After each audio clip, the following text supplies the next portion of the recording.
夢日記。ラブレター。めったに見ない珍しい夢を見た。自分は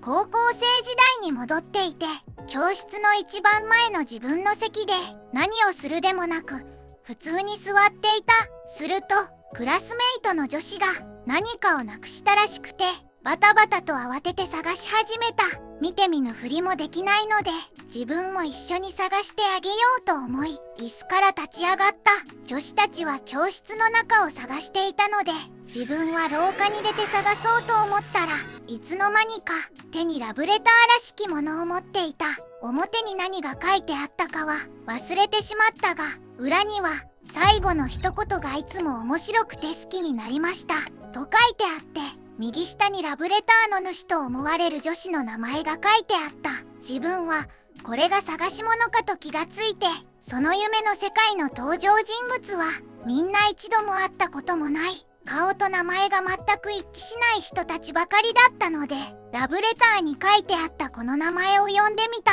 すると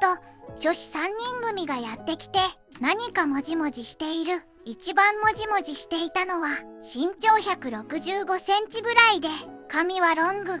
舎なので垢抜けてはいないけれど、磨けば光りそうなダイヤモンドの原石のような子だったので、自分はこの子がラブレターの持ち主だろうと考えてラブレターを返そうとした。すると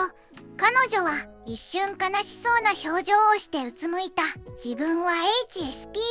そういう表情の変化は敏感に気がつく人間なので、一瞬の間にもしかしてこれは自分に当てたものなのか、差出人は書いてあるけど誰宛てかは書いてない、おっちょこちょいな性格。さっきの悲しげな表情から自分宛てと推測してもいいのか。他の女子の2人の表情、これは自分宛てでいいはず。でも自分なんかにラブレターを出す人がいるんだろうか。いや仮に自分宛てじゃなかったとしても、勘違いして恥をかくのは自分だけだ。しかしこれが自分宛てだった場合、ラブレターを返却されて告白を拒絶されたと思って傷つくのはこの子だ。未来でおっさんになった時の自分が、未来でこの時のこの一歩が踏み出せなかったことをずっと後悔する瞬間が今だろう。ここが勝負の時だという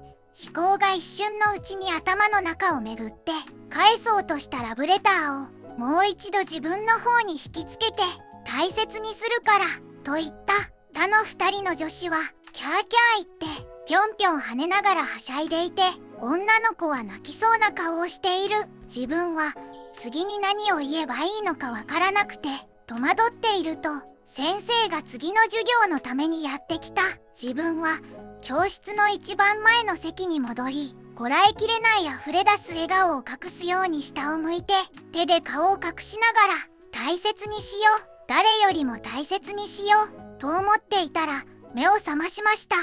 最後まで見てくれてありがとう。また見てね。チャンネル登録お願いします。